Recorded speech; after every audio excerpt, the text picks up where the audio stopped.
Et si elle existe, peut-on l'utiliser? Alors, qu'est-ce que ça s'appelle magie blanche? Ah, ok, son impureté. Alors, d'abord, on va expliquer c'est quoi magie. Alors, bien sûr, la magie blanche, elle existe. Ce qu'on appelle magie blanche. Qu'est-ce que c'est, d'après la Torah? La magie noire, c'est quand tu utilises des noms de forces impures. Et ça existe. On appelle ça la sorcellerie, on appelle ça la magie noire, d'accord? Il y a même un chapitre dans Shulchan Aruch qui parle, 179 de Yoredea, des lois de sorcellerie. Qu'est-ce qui est permis, qu'est-ce qui est interdit, l'utilisation des démons, des choses comme ça, d'accord.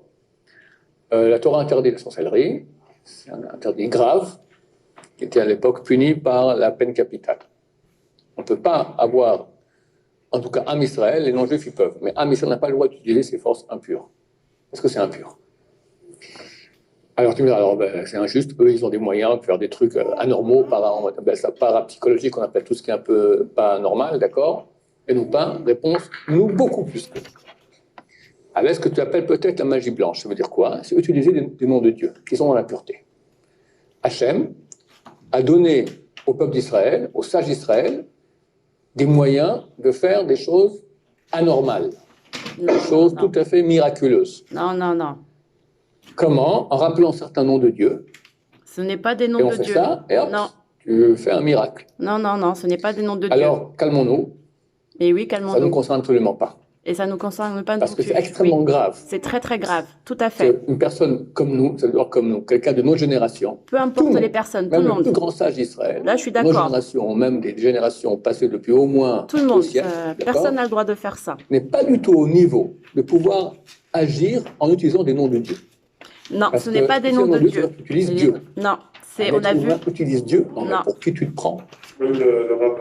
C'est des noms de démons de djinns. C'est absolument clair. C'est pas pareil. Même les plus grands, Faut pas confondre. On verra dans une autre vidéo autre chose. Rabbi de Lubavitch, tous les plus grands que tu veux, personne, chas shalom, à Dieu ne plaise, utilise les noms de Dieu. Non, ce n'est pas les même noms de l'auteur Dieu. de toute la Kabbalah moderne, Rabbi Chaim Vital, donc le élève de Rabbi Noari, c'est lui qui connaissait tous ces noms, c'est lui qui les a transmis. Donc ici, on voit bien qu'il y a une confusion et c'est voulu par la Kabbale entre les noms véritables de Dieu qui sont permis et enseignés notamment par le Coran, et également par la Bible. Et donc on a une liste non exhaustive, mais qu'il faut faire aussi attention parce qu'il faut les prendre avec des pincettes, avec les véritables noms, parce qu'il y a des noms qui sont vraiment issus de la Bible, mais d'autres qui ne sont pas issus de la Bible, mais qui sont aussi encore trafiqués par des sages, donc des sages, des savants, enfin voilà. Donc par exemple ici Abba, Père, bon ça c'est mentionné dans, je crois, dans la Bible. On a ici Adon Olam en hébreu, Seigneur d'éternité de l'univers. Adonai, Seigneur, donc ça c'est très souvent utilisé. Donc ça c'est vraiment les noms divins en hébreu araméen. On a par exemple ici Ehad, donc comme nous, Kul Hu Allah Ahad, pareil. Adonai, Melek, hébreu, Seigneur, Roi, donc ça c'est vrai. C'est comme nous, Malik. Bon voilà, il y a toutes sortes ici, par exemple, Dieu de repos. Illah, Al-Illah, Sabtai. Je sais pas où est-ce qu'ils ont trouvé ça, parce que Allah dit qu'il ne se repose pas. Donc vous voyez ça par exemple, moi je le prendrais pas. Je la prendrais pas par exemple. On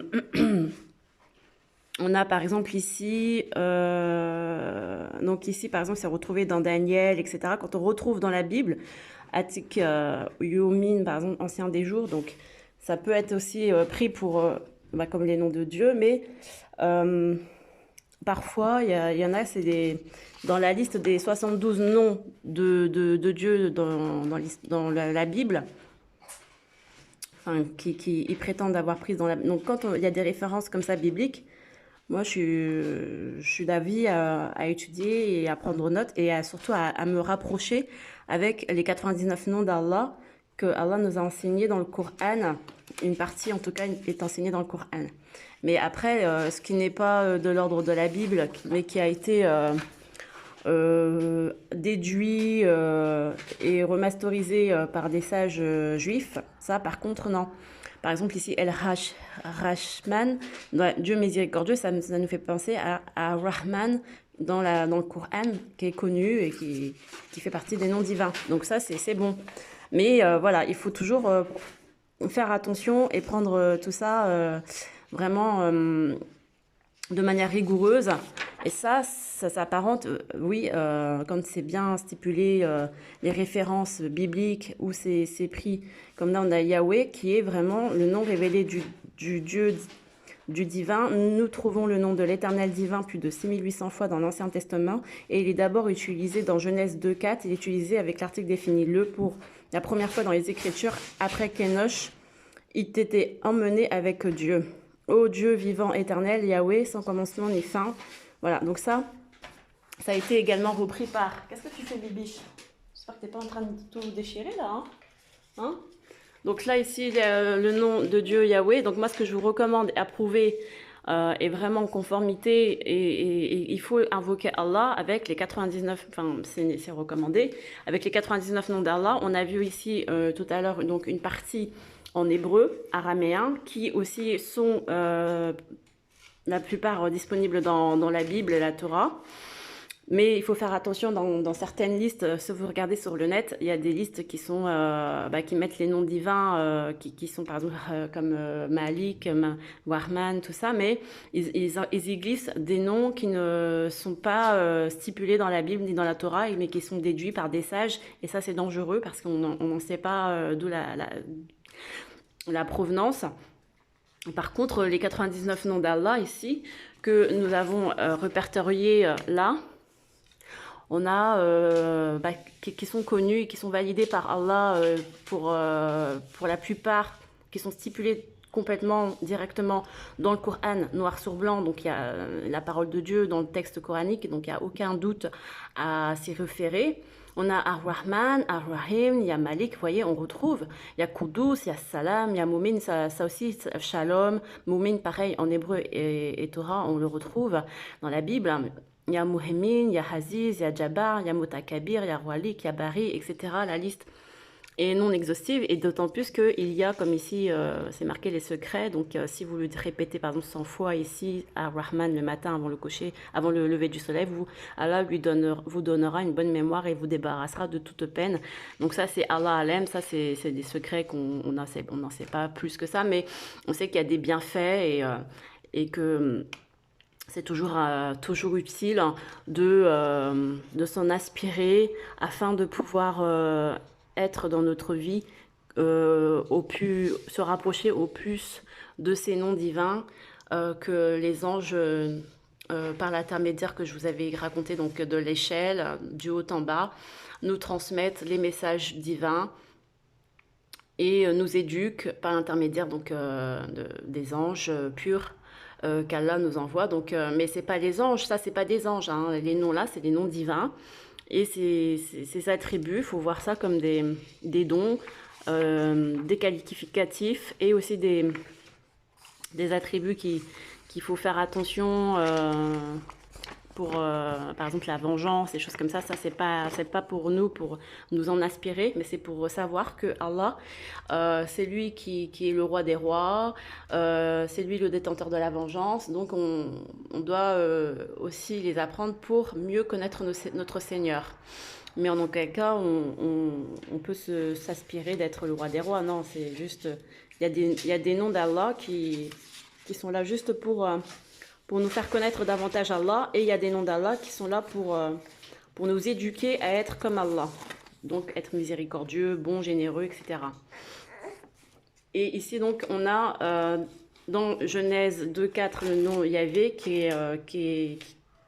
qui apparaît, et c'est au mont Sinaï, véritablement, paix sur lui, avec Moïse, où on a dans l'Exode, où on a dans l'Exode 3, 14, 15, Moïse qui demande, paix sur lui, qui demande à Allah comment je te nomme auprès de mon peuple, et Seigneur Allah lui dit c'est celui qui est. Donc Yahweh, c'est celui qui est, c'est moi. Et dans le Coran, Allah dit Innana Anna Allah Allahu. Donc c'est moi Allah. Et ça, c'est toujours, ça restera de génération en génération. C'est écrit noir sur blanc dans Exode 3, 14, 15. Maintenant, là où je voulais en venir, c'était ici. Vous avez donc la dangerosité des 72 noms d'archanges. Et ça, c'est une liste que je n'ai pas imprimée parce que je ne veux pas avoir affaire avec ça. C'est lui-même, le Rav le dit, c'est des démons, et d'autres personnes le disent, c'est des entités invisibles, des djinns. Et donc, on n'a pas, par contre, à invoquer cela. Cela, c'est interdit, on n'a pas à les invoquer, d'autant plus qu'ils sont pris. Alors, on prend l'Exode 14, chapitre 14, et le verset 19, 20, 21. C'est comme ça qu'ils ont fait les sages, les savants, moi j'appelle ça un peu de la sorcellerie. Et il prend les 3 premières lettres de chaque mot du verset 19, du verset 20, du verset 21.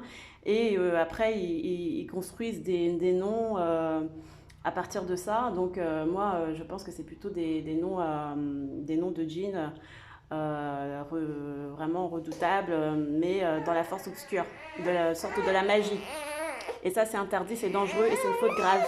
Et ce ne sont pas des archanges au sens ange, angélique.